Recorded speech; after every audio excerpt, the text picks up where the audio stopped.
Hello and welcome back to Silver Age Silver Screen, the podcast where we watch, rate, and review sci-fi, cult, superhero, and other stereotypically geeky films. I'm your co-host, Casey Jarms. And I'm your other co-host, Riley Thornton. And Riley, do you know what's happening right now? I'm looking at it. It's snowing?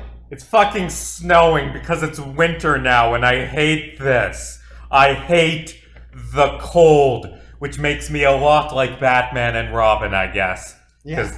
Because this is the Batman movie where they fight Mr. Freeze. And of course, Mr. Freeze, one of the most interesting, compelling, and subtle characters in the entire Batman Rogues Gallery. What with him being a genius scientist who, due to a quest to try and save his ill wife, went down the path of becoming a monster, but he does it all in the name of love. Naturally, who are we going to get to play him? Well, the fucking Terminator, I don't know. Yes, Arnold Schwarzenegger, that actor who is known for his deep, complex, subtle performances. Why Arnold Schwarzenegger? Because he was friends with Joel Schumacher, I think. I guess. But, like, if they did the pre-Batman the Animated Series version where Mr. Freeze is just a thug with a gun, okay, sure. Arnold Schwarzenegger making ice puns, being a Batman. But they also go for, like, his modern backstory, which is sad, and it doesn't work. Yeah, no. I do think it is very interesting, because obviously this is the last film in the 80s and 90s Batman franchise. Batman was dead for like a good 8 years until we got the Chris Nolan reboot. So clearly this movie has gone down in history as one of, if not the worst, superhero comic book movies ever made. It was directed once again by Joel Schumacher, who has since passed away. All right. May he rest in peace. We've reviewed the entire Batman franchise up to this point, and finally I guess we're here today to give our thoughts on the debate of what we think of this movie. Yeah. Because there's so much that has been said over the last 25 years about this movie. So I will say two things about this movie before we get into it. Mhm. Number one, it's a bad movie. We've watched worse. Like, this is the worst mainstream successful, successful as in made, but it's the worst superhero movie people saw, but like, the Captain America movie and Justice League of America, this wasn't the worst. And honestly, I'd say Suicide Squad has taken its place as the worst successful one.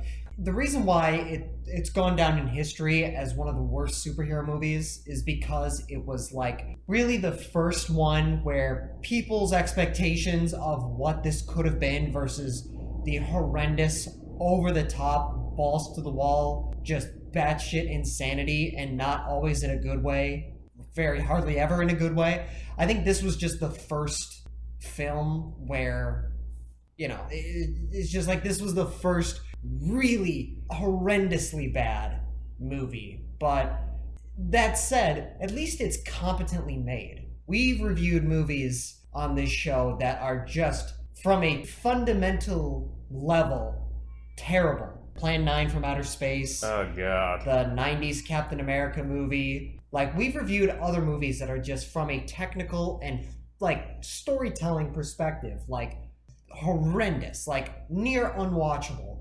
But this one, I don't know, they were going for it. It is funny. From what I can tell, the entire cast, well, predominantly George Clooney, have all had a good sense of humor about this movie. Like, George Clooney has gone down and repeatedly making comments and jokes in interviews about how he will never wear a rubber suit again, how that was the worst decision of his career. If you look up bad in the dictionary, you'll see a photo of him dressed in a bat suit and shit like that. In like the behind the scenes interviews for this movie, a lot of the cast and crew were like, yeah, honestly, it just kind of felt like I was making a toy commercial the entire time.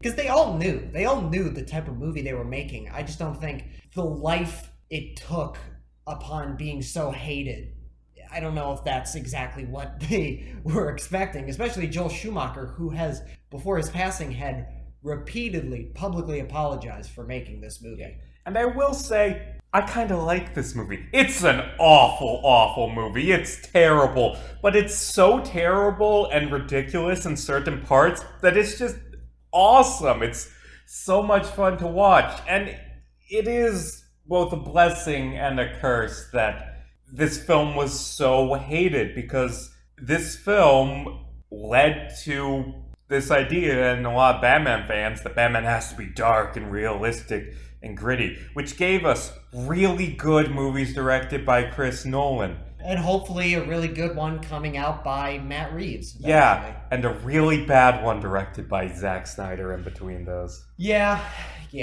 I like Silver Age Batman. I like wackiness.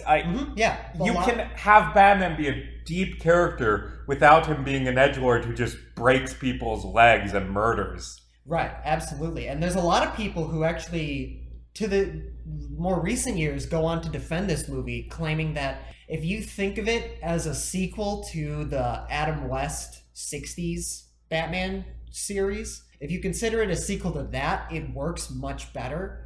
Like, I think this movie it can only be appreciated from a certain context. And that context is, this is not a good movie. This is a toy commercial. This is for children. The fucking Terminator makes a shit ton of ice puns. Uma Thurman, who 2 years previously would be nominated for an Academy Award for her performance in Pulp Fiction, they're just all fucking hamming it up. And then Uma Thurman would, 5 years later, go on to make the Kill Bill movies. George Clooney. Chris O'Donnell really didn't do anything after this. Neither did Alicia Silverstone.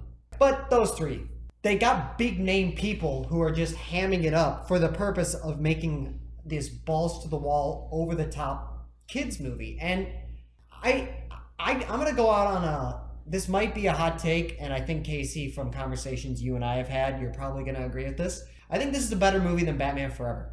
So structurally, it's worse written. It's so much dumber. But it becomes so much dumber that just being a wacky Silver Age toy commercial works a lot better. The reason why I say Batman Forever is the worst movie is because at least this movie, it knows what it is. Mm-hmm. It's like you said, like we've talked about, it's a Silver Age comics adaptation and a toy commercial, and it's just balls to the wall kids movie.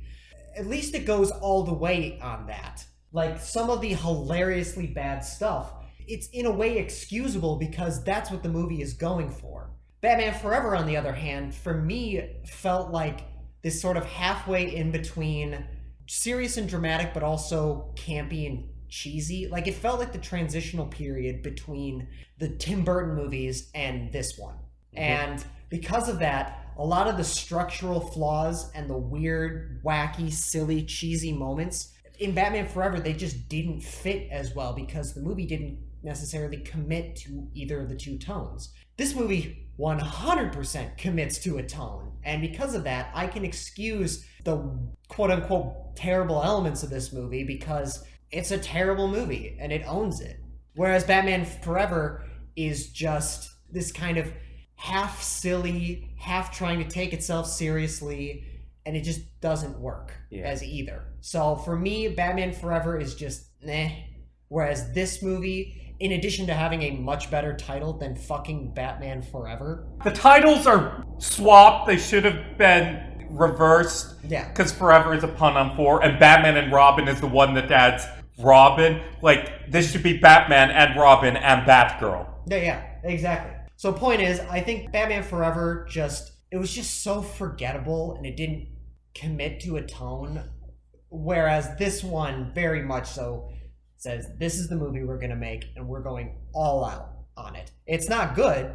It's not good, but at least it's an entertaining watch. Yeah. So after that just heartfelt defense of this film and how it isn't as bad as people say, let's fucking dunk on it.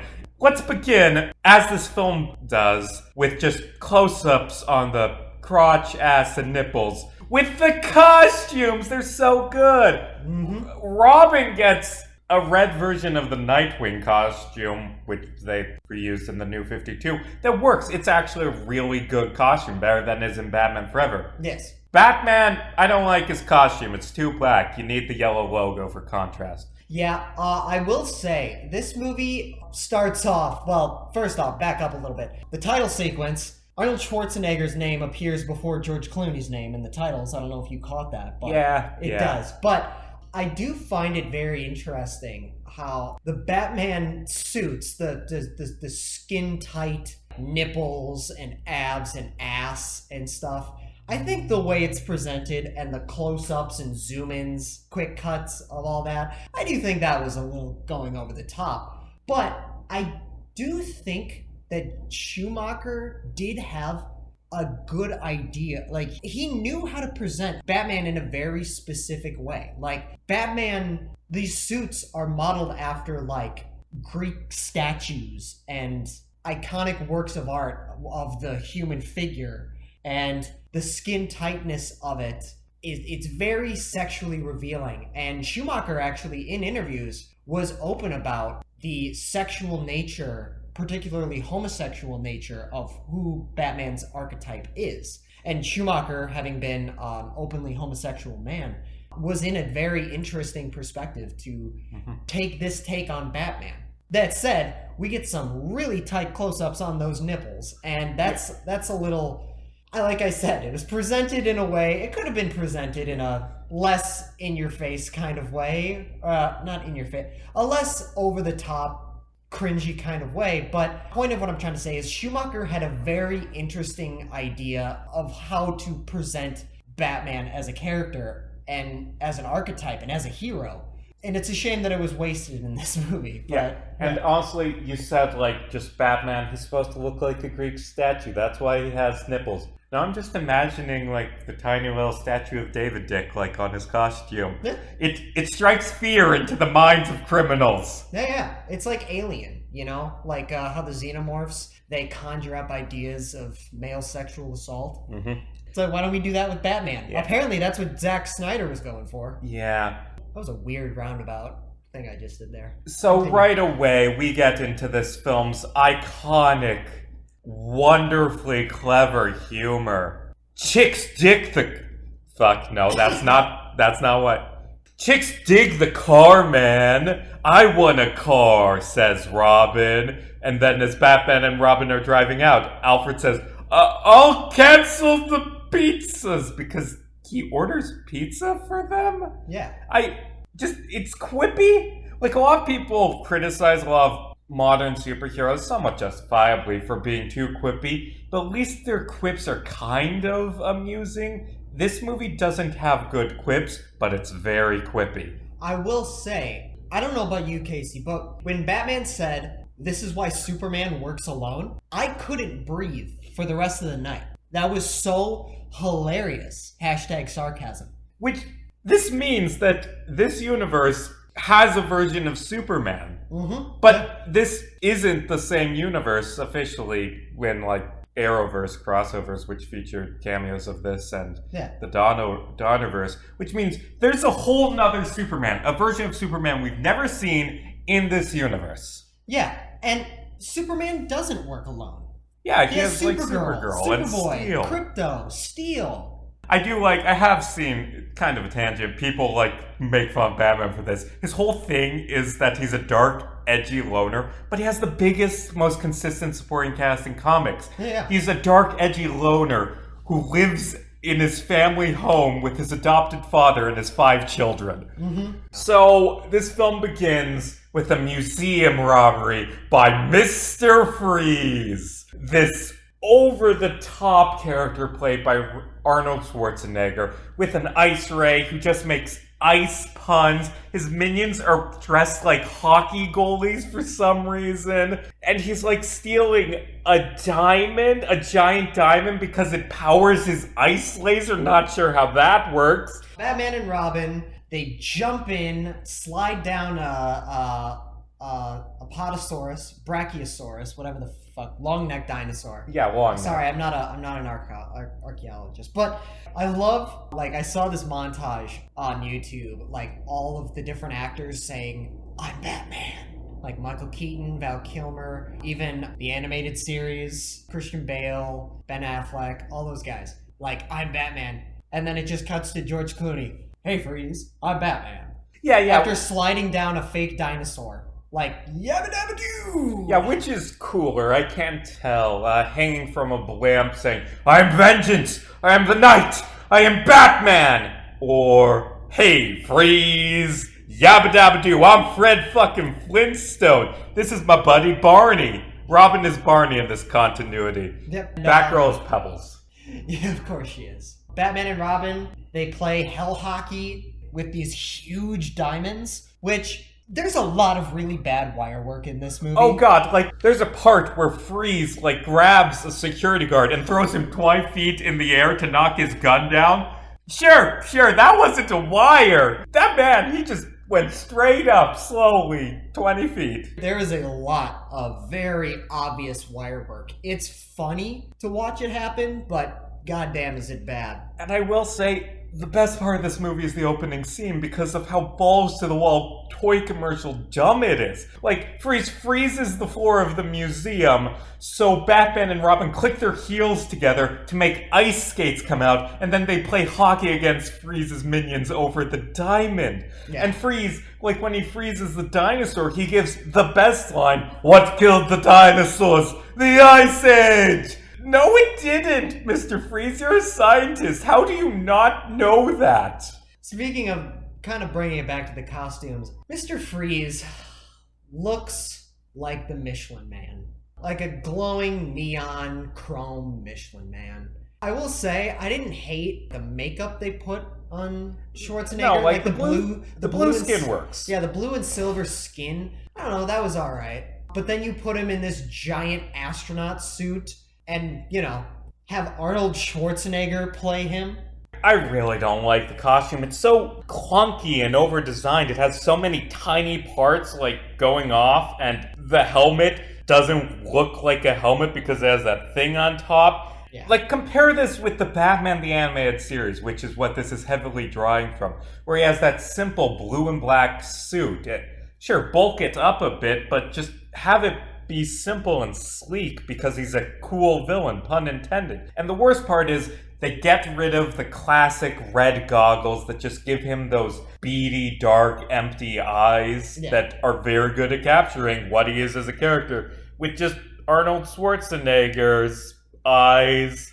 How would you have felt like if this film were made by Tim Burton or someone, if this were taken in a serious direction? This YouTuber who I'm a fan of brought this up. How would you have felt about Patrick Stewart playing Mr. Freeze? Oh, that would have been fucking amazing. Yeah, because I just think he's a bald dude who plays intelligent characters, and I think him playing a cold-hearted but tragic villain like Mr. Freeze should have been, I think that would have been fantastic. Really, most actors who are good at dramatic roles could have done better than Schwarzenegger. Although at the same time, Schwarzenegger being so bad does feed into this film being so stupid and fun. Yeah. Speaking of stupid and fun, how this scene ends is Mr. Freeze gets in his giant ice tank, and then the tank launches a rocket that he flies away in, and Batman and Robin climb in it,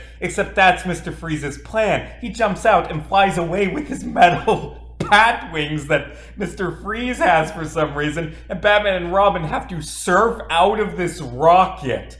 Like, they grab panels off the wall and then jump out and then surf down to Gotham using them. Okay, I don't even know what to say. This is ridiculous. It's amazing. And you know what else is ridiculous? Mr. Freeze's plot, like his goal. We're going to spoil that right now because Mr. Freeze plans on stealing billions of dollars worth of diamonds to power a billion-dollar machine into holding Gotham City hostage for billions of dollars. I feel like there are better uses of your technology. I invented a gun that can cryogenically freeze people completely safely somehow. No, I can't think of any medical uses for this. Might as well just use it to freeze Robin and try and destroy the world for money.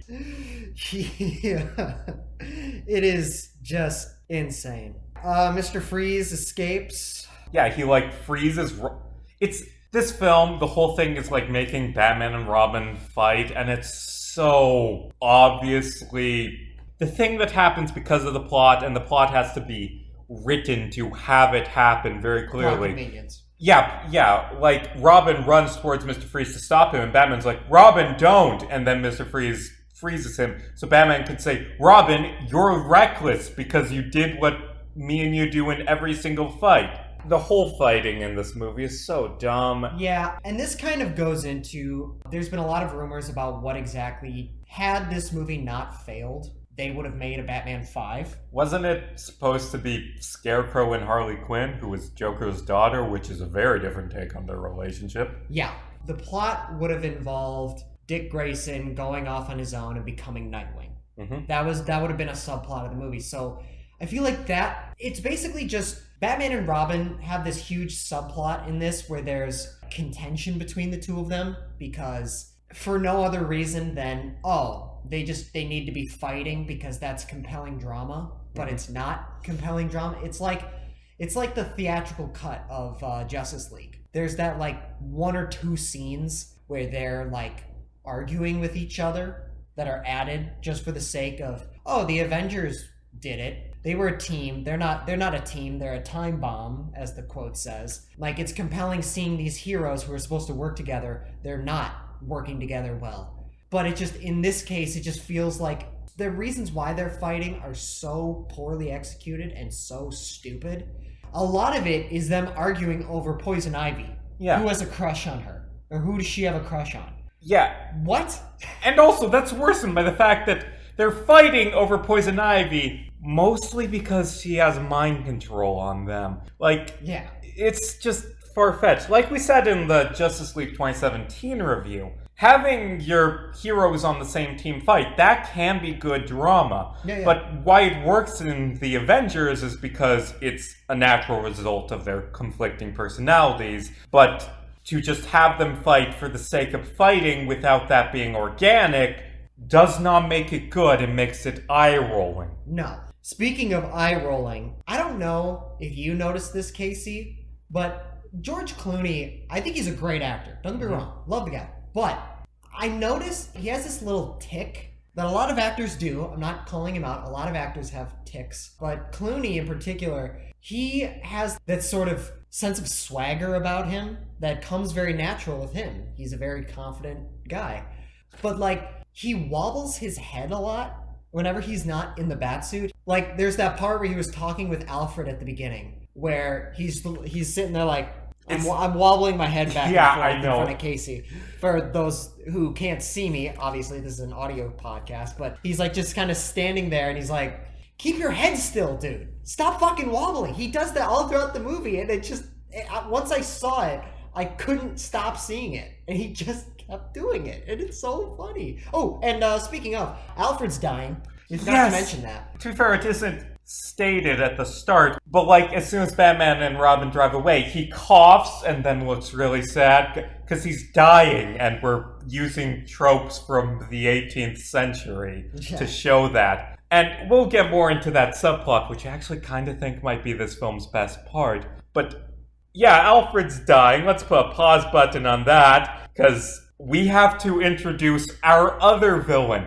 It's always great in superhero movies where a sequel adds two villains and doesn't balance them properly. We're introduced to Pamela Isley. What is she? She's a research assistant to an underground herbotanist. Yeah, she's doing science stuff with plants in South America for Jason Woodrue. And he's doing super evil stuff. He's building super soldiers for terrorists, which she just figures out in this. How did he hide that? He's very obvious about it. Yeah. And by the way, creating super soldiers, that's how we get Bane in this movie. Yes, Bane. Real name Antonio Diego. They actually give Bane a real name in this. You know, Bane, that intelligent, manipulative villain, the man who broke Batman, who knocked Bruce Wayne out of the fight for a few months because he was both a genius and really good at breaking bats. He's Poison Ivy's almost mute idiot minion in this. He's just the dumb muscle, and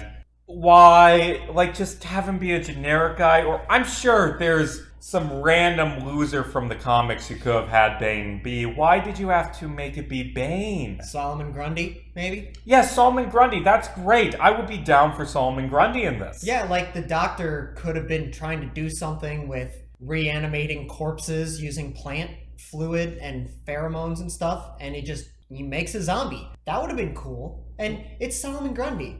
Or that would have made sense. Not cool, but I mean, it would have made sense at least. And plus, you wouldn't have wasted one of the greatest Batman villains. Yeah. You just had fucking Solomon Grundy. Yeah, because Solomon Grundy's personality is that he's dumb and just says a few phrases. And I mean, I actually do like Solomon Grundy as a villain, like in The Long Halloween, where Batman has that Thanksgiving with him. Yeah. But 90% of the time, he's just used as a dumb muscle, so if you need a dumb muscle, use Solomon Grundy. Yeah. Although I would like to say 2 real quick things. Number 1, Jason Woodrow is auctioning off Bane to a bunch of evil dude representatives of every country the US was at war with at the time, including Fidel Castro. That is clearly meant to be Fidel Castro, a world leader of Cuba who traveled here to buy Bane personally, which is weird. And the other thing is, I'd like to take a moment. This is a good opportunity to go on a tangent about Jason Woodrow in the comics. He's a reoccurring Batman character. His main thing is that he created Poison Ivy,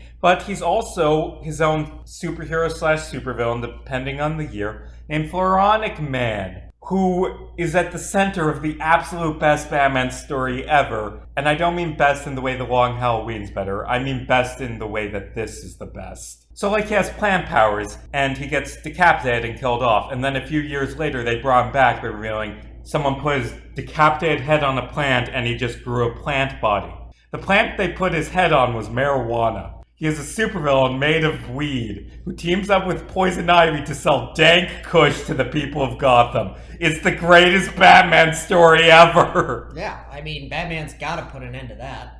Fucking Batman. I like Batman as a character. He would be such a fucking narc, wouldn't he? I can imagine, like, Batman showing up wherever that is, confronting Poison Ivy and Woodrow, and him just looking at Ivy like, seriously? This is what you've resorted to? I mean, fucking sell pot. I don't care. I mean, it's better than her killing people, Batman. Very true. Although I do actually think they did gang stuff in that, so I guess she was killing people. But she made dank kush for Gotham! Poison Ivy's the best villain! Actually, I'll get into this. I think Poison Ivy is one of the weaker versions of Batman's rogues gallery because 90% of her appearances, including this, are just dog shit. Yeah, very true. Yeah, but Pamela wanders in, she finds out her boss is evil, and she says she quits, and Jason Woodrow, who plays him? He's only in like 2 scenes, but he kills it in both of them. John Glover, that's his name. He's just so hammy and fun as Jason Woodrow. Yeah. I love his performance, because like, Pamela says he quits, and he's like, okay, I respect your opinion. Unfortunately, I'm not good at rejection, so you have to die. And then he shoves her into chemicals to kill her. Mm-hmm. Like, he's so fun in this. It is a shame that they didn't utilize him more. I mean, then again, how would you have utilized that character in this story? But, I don't know, he was fun. Wait, hold on. He played Lionel Luthor in Smallville? That's a very different villain. Yeah, and he played Dr. Sivana's dad in Shazam. Ivy wakes up, and she now has control over plants. She kills Dr. Woodrow. Yeah, because her lips are poisonous. Something that she knows before she kisses him. Yeah. Somehow.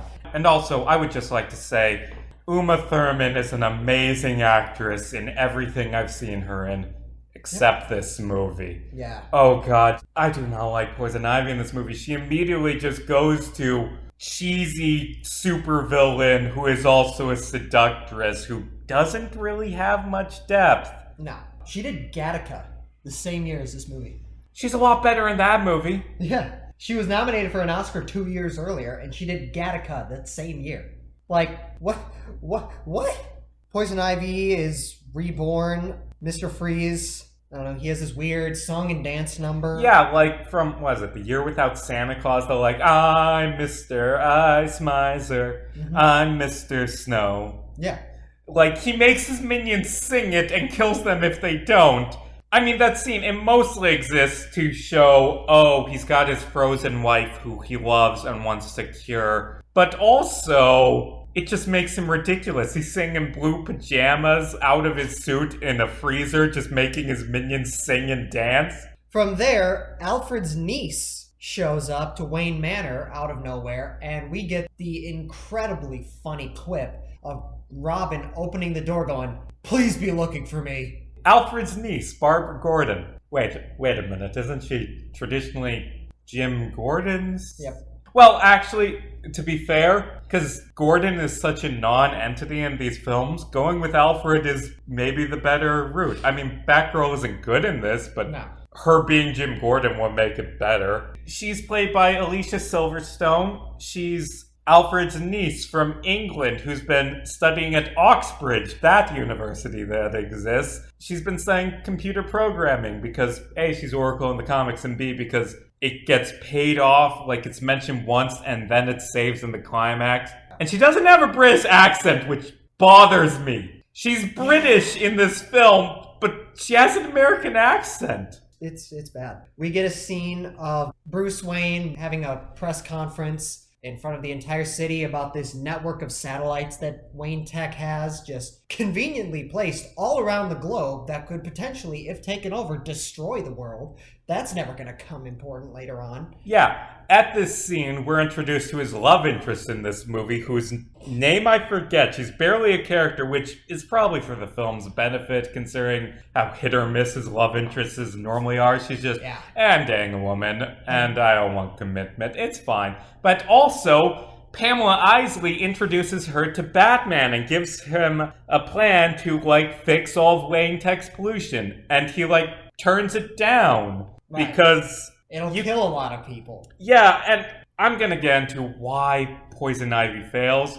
It's because Poison Ivy could be a sympathetic villain, a villain who's arguably in the right with her killing people to protect the environment. Well, I wouldn't say killing people to protect the environment, but protecting the environment. Yeah, yes. Well, she kills people. No, yes, but killing people as protecting the environment. That is a good motive. It's a sympathetic. Honestly, considering we're currently in a climate apocalypse, I kind of sympathize with her a lot more than people did when she was Crid. But the problem is they always just have her be really dumb.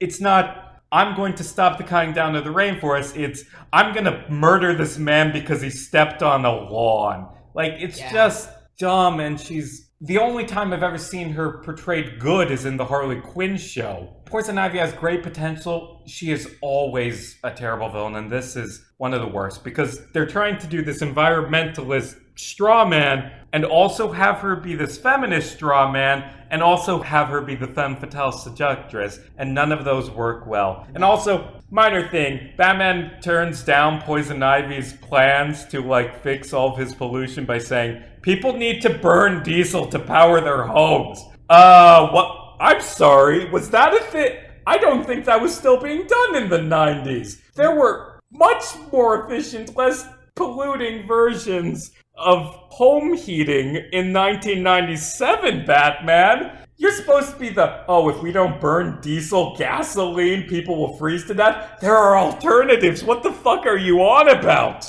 I will say, I do think it is very interesting. I think that Poison Ivy and Mr. Freeze, not even just in this movie, but in general, are the most underrated Batman villains, period. Because they both have the potential to be incredibly compelling characters. To the point where, I don't know if you saw the episodes earlier where we pitched our ideas for DC villain-centric movie. My movie that I pitched was focusing on Mr. Freeze. Yeah, and I would like to note that you said you've never seen this before, which I do believe you. One of the best visual moments in this movie you independently came up with the tear freezing. Yeah, it was that, but instead of the tear freezing, the tear burns as it falls down his face because it's warm for some reason. Although actually, now that I think about it, his entire body is really cold. When is whatever. I don't know. But point is, they both have the potential to be incredibly well-developed characters. It's just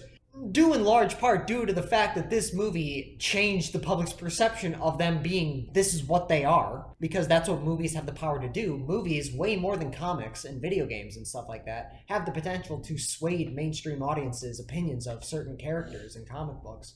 Yeah, again, they just completely mishandled two characters that could have been incredible. Also, I will say, the franchise goes from Joker to Penguin and Catwoman, to Riddler and Two-Face, in the context of this movie, a character that can control plants and a character that has giant ice rays, those make sense. Like, that, it fits in the tone. It's ridiculous and over the top in the way it's executed. But I do think, at least in the way this franchise has evolved over time and each sequel goes on, I don't know, it feels like Poison Ivy and Mr. Freeze might be a little out of place at this point in the franchise. Also, one last thing on Poison Ivy. How this scene ends is Bruce Wayne says Batman protects Gotham.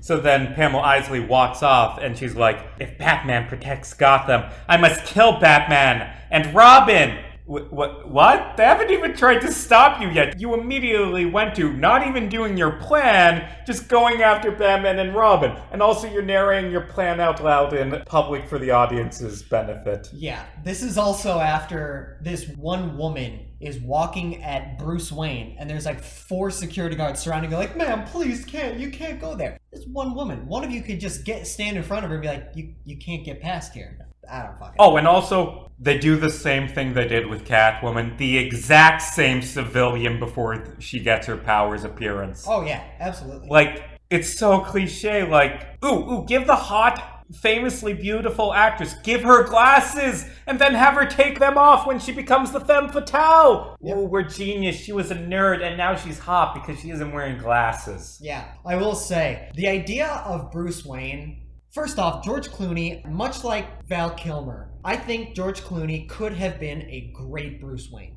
Not Batman, though. No. George Clooney does not work as Batman. Well, he kind of works as that Silver Age, charismatic. Like, he doesn't do it as well as Adam West, but he does have that. Although, I will say, with his swagger and, like, giving off this air that he's a rich socialite, he's not a bad Bruce Wayne choice. No, he's not. And actually, I'm unironically going to say this. George Clooney's not bad in this movie. I don't think he's not great, but I think there's some good scenes between him and Alfred where he gives a lot of depth and great acting. People talk about George Clooney being the worst Batman because this is a terrible, terrible movie. George Clooney's actually kind of good in this. Yeah. He's probably the best performance in this movie because Mr. Freeze is and Poison Ivy is, oh god. And Chris O'Donnell, who was great in Batman Forever, is not good in this. Nope. And then there's Alicia Silverstone, who's just there. Michael Gove as Alfred is actually, like, he's a minor character in the first 3, but they give him a much bigger role in this, and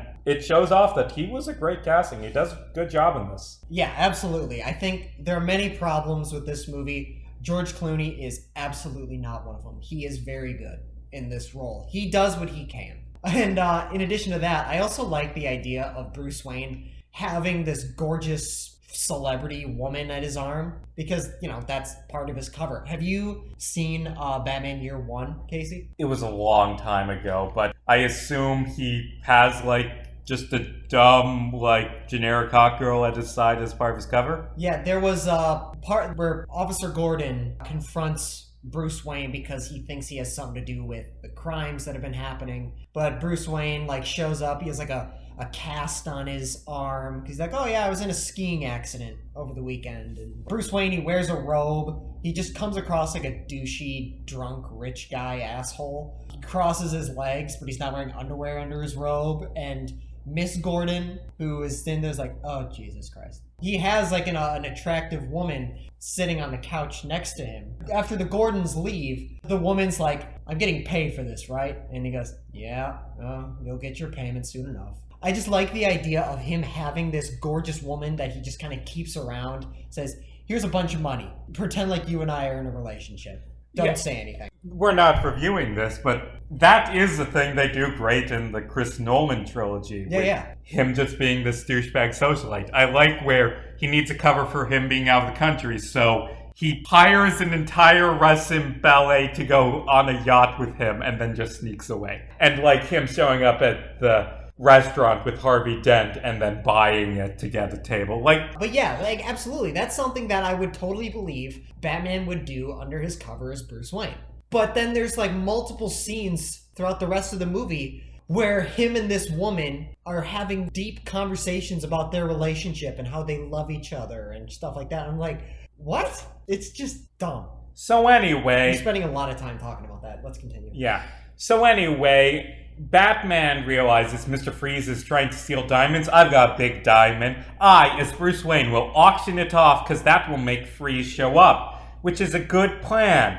And also, he has Batman and Robin in costume go to the auction to auction it off. Yeah. Why isn't Bruce Wayne his own auction? I also love one little tiny lighting thing I noticed in this. There's a certain art to pulling an audience's focus when it comes to what they're looking at, what they're focusing on film. It's a combination of the lighting, the colors, the blocking, editing, all that. It's like where an audience member, person watching the movie, where their eye is on the frame. A lot of people don't realize is that a lot of times your eyes are being directed, and really good directors and good films do that very well. Mad Max Fury Road. The reason why that movie is coherent as it is, partially, is due to the fact that it's so well edited and blocked out that like your eyes are flowing along the frame in one cohesive motion. And point is, that is a science and an art in and of itself, pulling focus of an audience. This movie doesn't do that. There are multiple scenes where there's just a giant wide shot,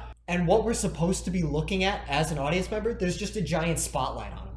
And some of them, it makes sense. Like the part when Poison Ivy crashes this party, there's just a giant spotlight on Batman and Robin in the middle of this giant wide shot. And I guess that makes sense. They are on stage. But then earlier at the beginning of the movie, when there was the Mr. Freeze attack on the museum, there are multiple shots of Mr. Freeze walking away, and there's just a spotlight following him. Like, what the fuck is that? Like, it's just so fucking funny. Yeah. Seeing, like, the cheap, lazy, over-the-top filmmaking techniques in this, it's so funny. Yeah. So, Poison Ivy crashes the party in her comics costume, which I'm pointing out because later she stops wearing it and it's stupid. Yeah. Like, I mean, those things around her eyes are kind of dumb. But yeah, she got the, like, little green swimsuit thing made of leaves. It's not a great costume, but as comics accurate, it's better than, oh god, what we're gonna get into. But she shows up, and Batman and Robin both fall in love with her because pheromones. And they start bidding on who gets to date her. Millions of dollars of Batman's money. The Robin is just... Yeah. What are they even doing? Like, Batman is betting against Robin, who is also using Batman's money, and he pledges $5 million to date Poison Ivy via his Bat credit card. Expires never. I love how ridiculous that is, because it's like, Robin's like, I'll give you $1 million. And Batman goes, with what? And then Robin goes, I'll borrow it from you. And then Batman's like, oh yeah? Fucking Bat credit card. Because why the fuck not? Also, that shit's traceable. Like, just saying. I've seen people like go into why this would work in real life with he would have tons of layers of alternate accounts and make it untraceable, and Batman would logically need to have money. But even if it can't be traced, oh shit, Batman has $5 million. Where did he get that? Hey, Bruce Wayne just lost $5 million. That's weird. Yeah. Like, people are gonna find out you're Batman.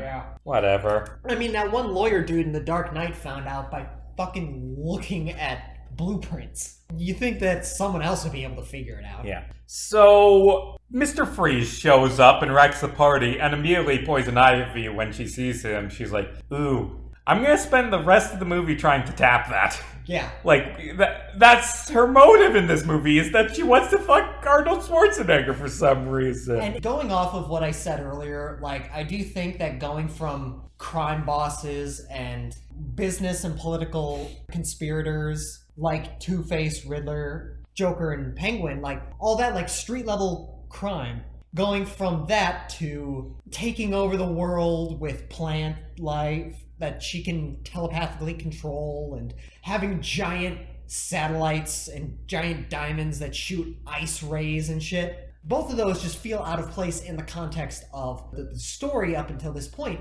but they're also contradictory. Like, Mr. Freeze wants to freeze the entire planet at a point, but Poison Ivy wants... She's like, yes, you're going to kill all the people so that the plants can live. I go, no, he's gonna freeze the planet where no plants will be able to live. You both want different things here. Yes, it's so dumb. You have two villains teaming up and their motives are contradictory. But yeah, Mr. Freeze, he shows up and he drives away in his tank down a giant statue that cars drive on because The Schumacher version of Gotham is weird, although I do kind of like it. There's less neon, and there's just more weird high-rises, and... Until there's a lot of neon at just random points later on. I like how the city works, but they drive down a giant statue, and Mr. Freeze ramps off it, and Batman and Robin are driving out after him, and Batman says to Robin, "Don't! You'll die if you do that!" And,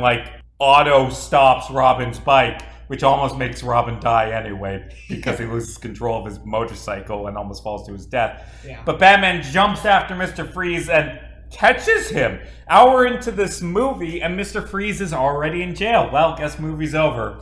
Yeah. But no, mostly that just serves to wedge a gap between Batman and Robin, because you just didn't trust me for no reason, really. Batman's just a dick in this movie. You just didn't trust me because you want to bang Poison Ivy and I want to bang Poison Ivy. And oh god, this is such a dumb plot line. I do think it was funny because obviously after the chase scene with Mr. Freeze and they capture him, which, side note, it just cuts to Batman jumping at Mr. Freeze's tank. And then it cuts from that to Batman lifting his cape off of an unconscious Mr. Freeze on the ground. So, that must have been a cool action scene we never got to see. I also love how it cuts from that to Poison Ivy standing next to Commissioner Gordon still on that stage. Gordon says something to her and walks away. In my head, I was like, she's the villain. Aren't you going to arrest her? But then in my head, I was also like, wait, she didn't do anything wrong. What the fuck was her point in this scene? To see that her pheromones don't work on Mr. Freeze so that she could get horny for him? What the fuck was this scene? Yeah. It's what? So yeah, from there, it cuts to Arkham Asylum where Mr. Freeze learns that he can't live outside of a sub-zero temperature, which is weird. There's just a giant light ray thing that... Yeah, the doctors at Arkham invented Mr. Freeze's ice ray to keep him prisoner and alive. In the comics, they normally put him in a freezer, but no, they have a blue-tinted spotlight that makes things cold, and as soon as he steps out of it, oh god, the heat, because heat doesn't radiate from this cold beam that is defying the laws of thermodynamics. The rest of the room is hot. No. Also, why is he in Arkham? The comics do it too, but he's not mentally ill. No. He's just a criminal. Arkham isn't a prison. It's supposed to be a mental health facility. Yeah. I mean, a really shitty one that is designed to house supervillains, but yeah, absolutely. I will say, also, way back when I was 11, 12, 13, however old I was when I first watched Batman 89 on... The Hub. I don't know if you ever heard of The Hub. It's what used to be Discovery Kids. For a couple weeks, they had these marathons of these 90s Batman movies. And I remember watching Batman 89 as a kid, and I really liked it. But then a couple days later, I was on that channel, and it was halfway through Batman and Robin. It was this scene in particular, where he runs out of the spotlight but just collapses on the ground because it's too hot, and he can't survive it. I remember seeing that scene as an 11-year-old, that is fucking stupid. And I immediately turned the movie off after this one scene. Well, and then here I am 10 years later, confirming it is really fucking stupid. Well, you see, I didn't have any taste as a kid, so I watched all of this movie when I saw it on TV. But I haven't watched it since, because I do have some taste now. So after that, Batgirl steals Robin's motorcycle, or she isn't Batgirl, she's Barbara at this point. She steals Robin's motorcycle and goes to a biker race, and Robin follows her. And side note, she's wearing a red helmet, but this is before the red hood was introduced, so that's not an homage, that's just a weird coincidence. Robin and Batgirl, they get in this dumb, poorly shot neon bike race against other bikers. Also, there's this one group of bikers who are dressed like the Droogs from Clockwork Orange. Yeah, and in another scene of this movie, Bane and Poison Ivy go to make their base, and there's just a bunch of neon biker goons there. Are there just a bunch of minion groups from Batman villains who he defeated off screen just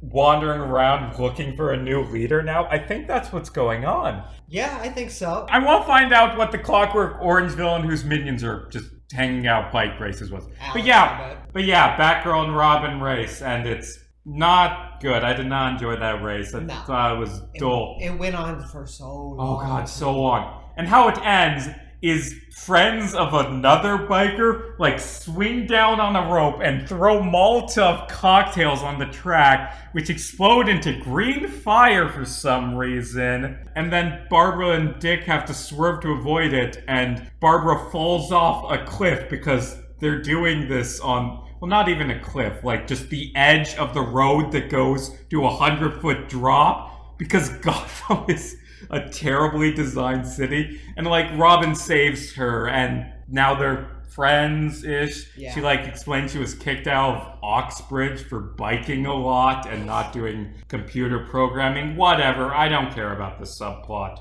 Yeah, no. Poison Ivy and Bane break Mr. Freeze out of prison or out of Arkham. They team up and immediately go to Mr. Freeze's old lair, where Batman and Robin coincidentally are, and they find Nora, Mr. Freeze's frozen wife. Which, side note, they use this a lot throughout this movie, is they'll cut to like security footage, but it's not really security footage. It's like home videos. It's like well framed, well shot, like you can see their eye lines and their faces. Like it'll be like, here's security footage of Mr. Freeze getting married to his wife, but it's not security footage. It's a home video. Yeah, there's a scene where they watch the security footage of them escaping from Arkham, and it's almost like in the 60s version where Poison Ivy, Bane, and Mr. Freeze in a row walk on, and then they just turn to face the camera so you can see their faces. Yeah. Sure. Yeah. But yeah, Batman and Robin get into a fight with Poison Ivy, and I want it. I hate this plot line. But also, Poison Ivy secretly murders Nora Freeze and pins it on Batman so that Mr. Freeze will want to bang her. I mean, I guess it's because that'll make him go along with her destroying humanity plotline, because nihilistic revenge, but no, it's because she wants to bang him. Why are so many Batman movies just about poorly written female characters wanting to bang the man? Robin quits the team after a really bad fight with Bane, and Robin gets doused in green slime foam, whatever the fuck that was. Robin leaves. Poison Ivy ignites the new Robin signal, like to call him to further splinter the two of them apart from each other. Yeah. It's fucking stupid. And before the climax, let's talk about Alfred in this, because Barbara does point out Alfred shouldn't just be your servant. He's a person. Which, admittedly, yeah, Batman and Bruce's relationship is weird, that he works for Bruce and Bruce can fire him, but also he's kind of Bruce's dad. Like, he raised him since he was 8 and is his closest loved one. But Batman finds out that Alfred is dying, and there's some really tender scenes between him and Alfred. It's really well done, actually. Yeah. There's a conversation where they have where Batman talks about his ability to, quote, control death. And, like, that was actually, like, true to Batman's character. That's his goal, is he's trying to prevent as much death as he can. Death and suffering, because that's Batman's entire motivation. Yeah, just as I said before, George Clooney is good in this movie, and that is surprising. I mean, he's always good, but... Yeah, but a lot of people, like, say, oh, he was the worst. We've been over this. Yeah. So anyway... Alfred's dying. Yeah. So anyway, Alfred suddenly, as soon as Batman finds out he's dying, goes into a coma. And it's mentioned that he's dying from McGregor's syndrome, a disease that Mr. Freeze managed to cure a few years earlier. And like we said, he didn't make the cure publicly available, which would have given him the fame and the renown, and maybe people could work on his research to advance it to a point where it could save Nora. No, he just kept it secret. So if he cured the disease, wouldn't he have cured Nora by now? Well, they say that Stage 1, which makes you go into a coma, he cured, but years later he has no idea how to cure Stage 5 or whatever Nora's on. Okay. Also, if Stage 1 puts you in a coma, what can the other stages do? Yeah. Death? I don't think you would get that far before death if it's putting you in a coma. Yeah. But yeah, Alfred's in a coma. Robin goes off to fight Poison Ivy. Batman goes off also. Barbara, like, before Alfred falls into coma, he gives Barbara a little laptop that is password locked and says to give it to his brother. That's actually a nice subplot. That he knows how important he is to keeping Bruce going, so he knows he's dying. So he has his niece track down his brother, who is also a butler. It runs in the family. Track down his brother so he can take over as Alfred for Batman and Robin. That's nice. Yeah. But Barbara ignores his dying wishes to not look at the laptop and just goes through all of his files and finds out about Batman and Robin. And also finds out that all along he was hoping that this would happen, so he made a Batgirl suit for her. Yeah. And for some unknown reason, it's the only one without nipples. Well, I mean, it kind of has like a little thing, but it's not a straight up nipple. It's not enough. It has a bra. That is another thing. I am joking about that, by the way, but that is another thing. There's a lot of weird moments of feminism in this movie. Did you notice that? Like, when Batgirl comes in, he's like, "Who are you?" She goes, "Batgirl." And he goes, "Batgirl? That's a little sexist, don't you think? How about Batwoman?" And then Batgirl goes, "Bruce, it's me, Barbara. I'm Batgirl now." And they just move on from that conversation. Like, I agree. Like, why wouldn't you call yourself Batwoman? You're a grown adult. Don't demean yourself by being stigmatized with Batgirl. Because the reason why Batgirl's called Batgirl is because she's a fucking teenager, right? Yeah. But no, you're a grown woman.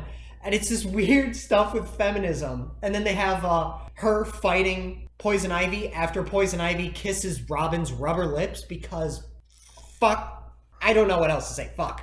Robin wears rubber lips that prevents Poison Ivy's pheromones from taking over his mind. Yeah, like, oh, she's got a poison kiss. Why have rubber lips? I assume it's poisonous because of her saliva, not the actual skin of her lips. Like, what the fuck? Robin, you just kissed poison! You're gonna die, you dumbass! But yeah. It doesn't matter whether or not you wear half a condom on. Half a condom is still not a full condom. Yeah. Fucking idiot. Batgirl. And don't pretend like you didn't tongue her, okay? Don't pretend like you didn't tongue Poison Ivy. And what you were getting at is that Barbara says to Poison Ivy, was it like, "You're a bad woman," or "not a good feminist"? I don't even remember. It's a dumb quote, but I didn't feel like writing it down because by that point I was just, oh god, let this movie end. Yeah. Also, getting back to Batgirl's costume. First of all, she unlocks it by entering Alfred's computer password. Peg. There's a justification, but I'm just gonna say Alfred's really into pegging. Yeah, he really is, isn't he? That's why it's his computer password. But also, let's talk about the Batgirl costume. It's just as sexualized as Batman and Robin's costumes, which, sure, I'm okay with equality, but her uncle who raised her made this. Wait, actually, he made Batman's, probably. Alfred's got some weird kinks to work out on. Why? But also, it's weird. You know how in the comics Batgirl has the cowl, like similar to Batman? Half the time in this movie she does, half the time she doesn't. Normally she doesn't, but there's a few scenes where she's wearing it, but then she just takes it off for some reason. Because toys. There's a shot after they defeat Poison Ivy and Poison Ivy's plans turn on her for absolutely no reason. They immediately each get into a different new Batmobile. They all have new costumes on with white trim on it. Batgirl gets into a new motorcycle. Robin is on a fucking air speeder. Fucking Batman's in like this new Batmobile.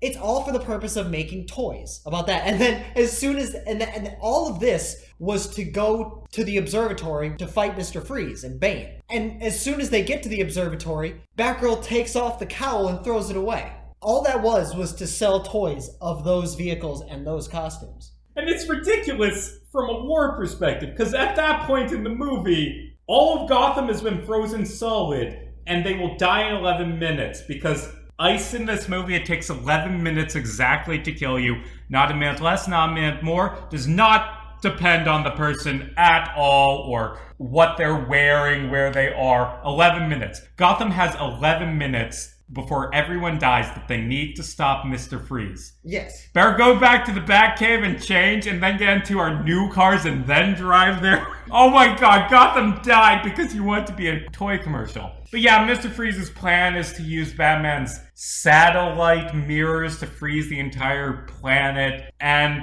they go to stop him.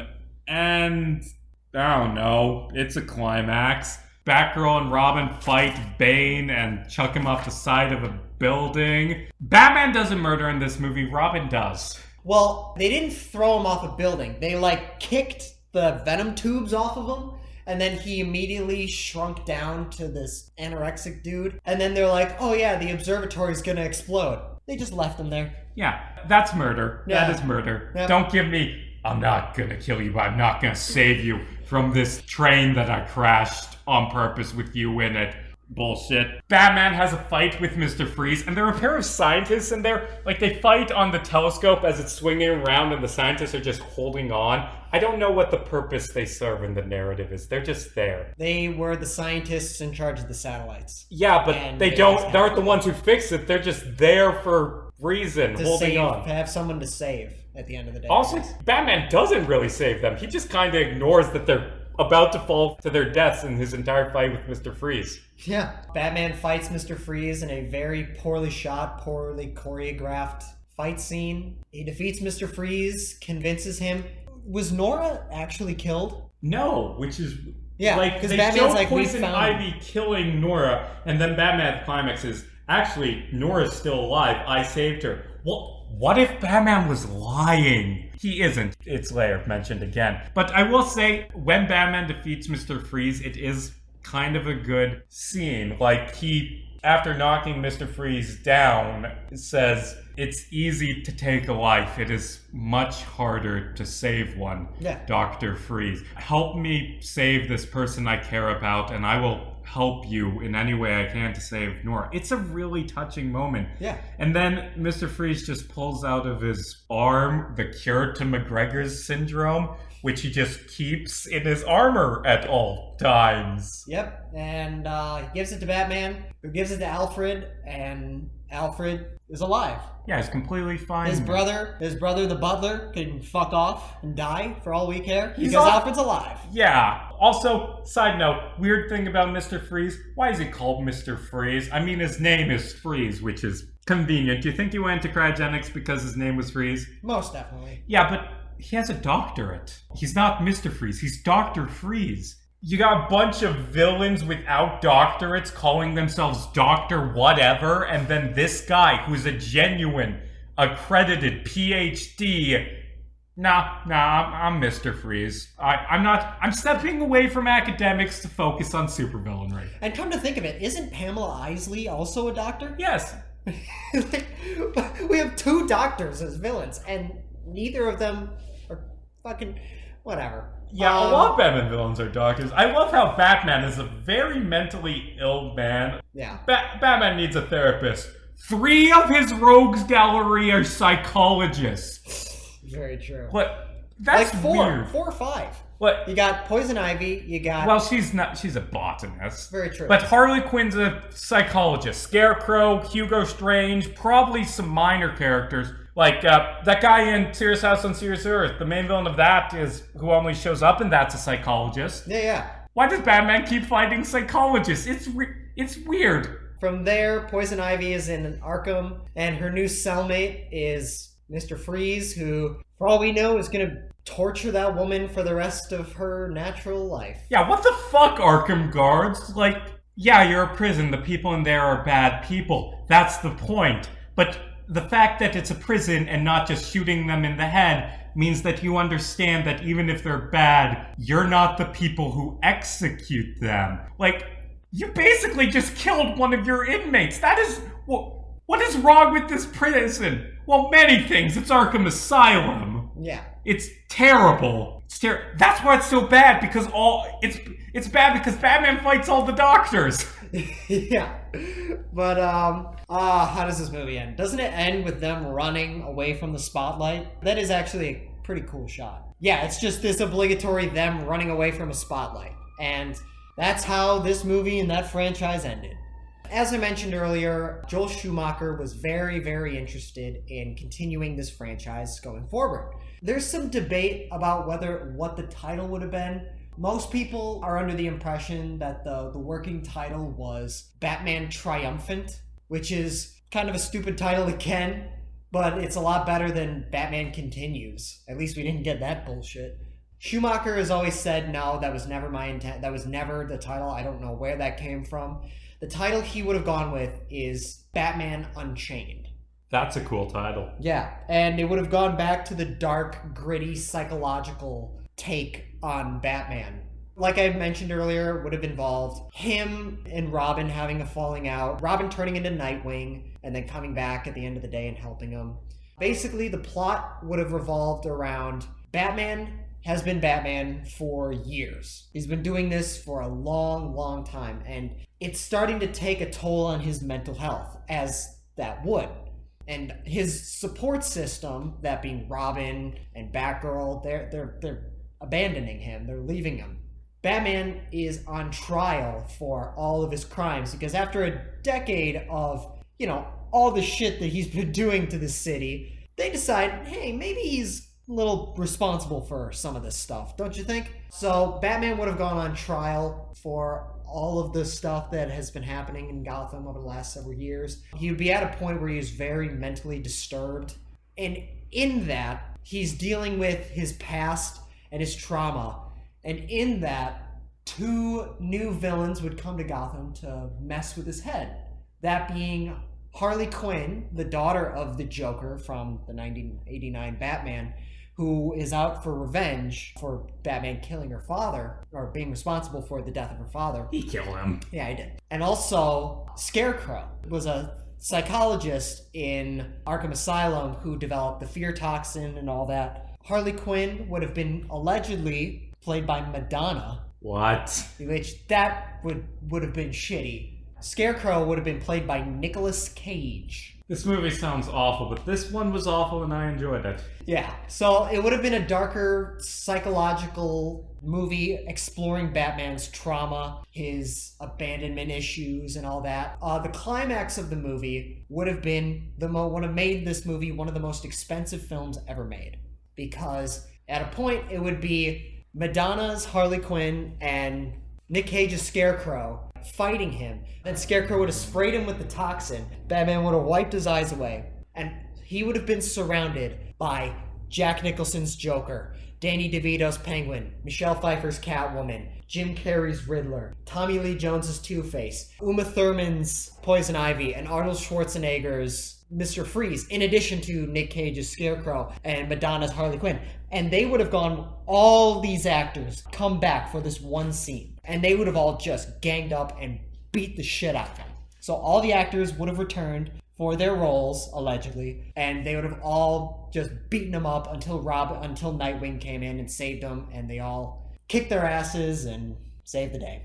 That actually sounds kind of cool. Yeah, such a shame. Batman, No Way Home. Yeah, such a shame that we did not get to see fucking Madonna as Harley Quinn. Well, that would have been better than the Dark Knight trilogy, right? Right? No, it really would not have.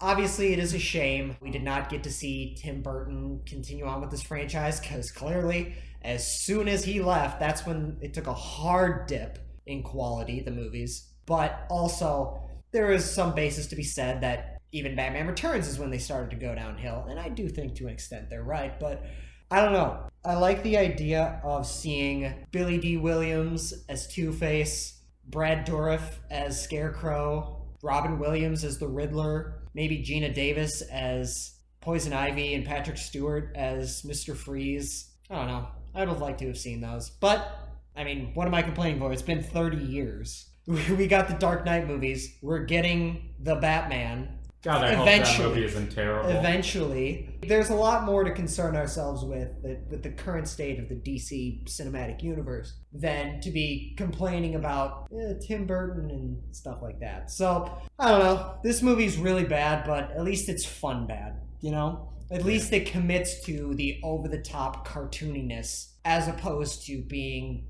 stuck in this middle tone that automatically just makes it this forgettable experience that was Batman Forever. This movie is worse than Batman Forever, and that makes it so much better than Batman Forever. Yeah. Like, 2 things I forgot to mention are the dumbest things in this movie. Number 1, Poison Ivy's costume, after she breaks Mr. Freeze out, she's wearing this lime green skin-tight suit, and also her hair is in these giant hair horns, like fucking Jolene Cujo, like just sticking up. Oh god, she looks awful in this movie. And number 2, so Alfred invented AI. Like, Alfred, before he goes into a coma, uploads his mind onto the Bat computer so it can talk to Barbara. He invented fucking Jarvis. Yeah. I do think that even in the Joel Schumacher ones, like, say what you want about it, I do think they get overly hated.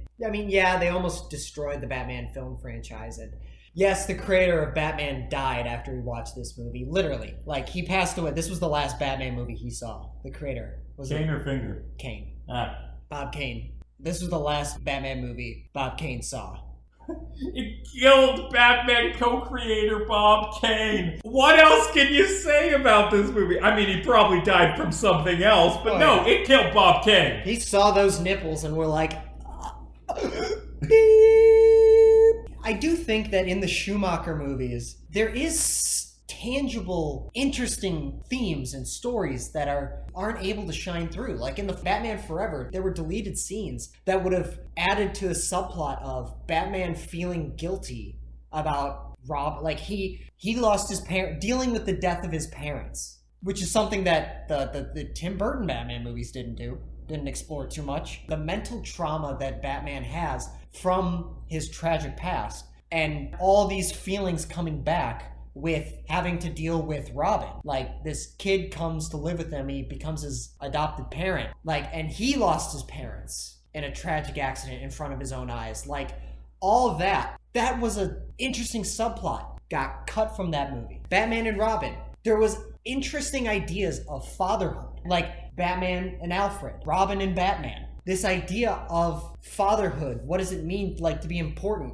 Doing what you can to do what's right by the people you love, even when all seems hopeless. And that, again, is interesting. And even in Batman Unchained, which would have been the follow-up to this, hypothetically, it would have been about the just sheer amounts of mental turmoil that Batman is experiencing due to years, decades of being Batman. Like, there are interesting themes in the Schumacher movies that just do not shine through at all. And in some ways, they're almost completely cut, making them the movies, just the stupid, incoherent kids movies we find them today. And that said, this one's a lot of fun. Yeah, like, what does it have going for it? Batman and Alfred's relationship is amazing. It's a ton of fun. But on the other hand, Robin and Batman's fighting is just awful. Poison Ivy and Mr. Freeze are dumb villains. Batgirl does not have a reason to exist. So overall, it's fine. Yeah. It's bad, but it's not as bad as people say. And I did enjoy it, admittedly. Yeah. In that instance of it's a terrible movie, here's the type of movie it is. At the beginning of the movie, Robin bursts into the museum when Freeze is attacking on his motorcycle and bursts through a wooden door. And then it cuts away, and then it cuts back to him, and on the door is the Robin signal that was crashed into the door. That's the kind of movie this is. I'm gonna give it a 5 out of 10. It is bad, but goddamn is it entertaining. It is just middle. It completely, for me, balances out. All quality taken into account versus the entertainment value, 5. Mid-level. You know, I've been very clear that I think most Batman movies are kinda dumb. I think that even the Tim Burton ones are dumb and don't have the greatest writing, but at least those have the style. I said the Batman Forever was even dumber and frustratingly dumb. That movie's frustratingly dumb where it sets up plot points that are just stupid and don't go anywhere. This one is fun dumb because its dumbness makes me laugh. So, yeah, it's a little bit better. I'd say 7.5 out of 10. This isn't a bad movie. I mean, it is, but in the best way possible is what we're getting at. Right. I think, for me, you and I have talked about this before, I prefer something that's so over-the-top bad that they tried to do something compelling, but it just didn't work in a hilariously just bad fashion. I would prefer that over something that's just forgettable and boring. And that's exactly my thoughts on the Schumacher Batman movies. Batman Forever just kind of is forgettable, whereas this movie, for nothing else, it's entertaining. Yeah. And at the end of the day, what can you ask for a Silver Age toy commercial?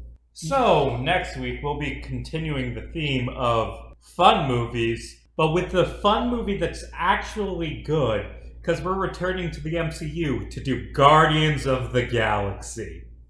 Can't wait. I love Guardians of the Galaxy a lot. Probably my favorite MCU subseries. Yeah, it's definitely top MCU. Yeah. So, Riley, where can they find more about this show and also you? You can all find more about the show on Instagram, Twitter, Facebook, TikTok, and YouTube at Silver Age Silver Screen, where we post updates to the show. You can all find me on YouTube at Riley Thorpe, where you can check out all of my short films, video essays, filmmaking projects, vlogs, all that. I'll have a lot more content coming soon. You can all find me on Instagram, TikTok, and Twitch at Riley James Thorpe, where you can check out all of my content there. I post a lot of great stuff, and a lot more coming soon. Casey, how about you? Well, you can all find me on Twitter at JarmesCasey, JarmesCasey. Also be sure to check out Hell of a Game, another podcast I do with my D&D friends. It's about a big fucking race through hell in Mad Max cars. It's fun. It's a murder, hobo, dumb, goof around podcast at this point. Also, check out The Tavern. It's a Twine game I made, like a choose your own adventure story. It's not done yet. It won't even be done when this is out, but I'm planning to have the demo done in like a week. Check that out. We'll be back next week, assuming we don't get frozen like the dinosaurs. Dragon is weak to ice. Pokemon taught me that. This movie, 10 out of 10. Yep. As always, I'm Casey Jarms. And I'm Riley Thorpe. And hey, it's just a movie. Don't lose your head about it, especially not to a ladder.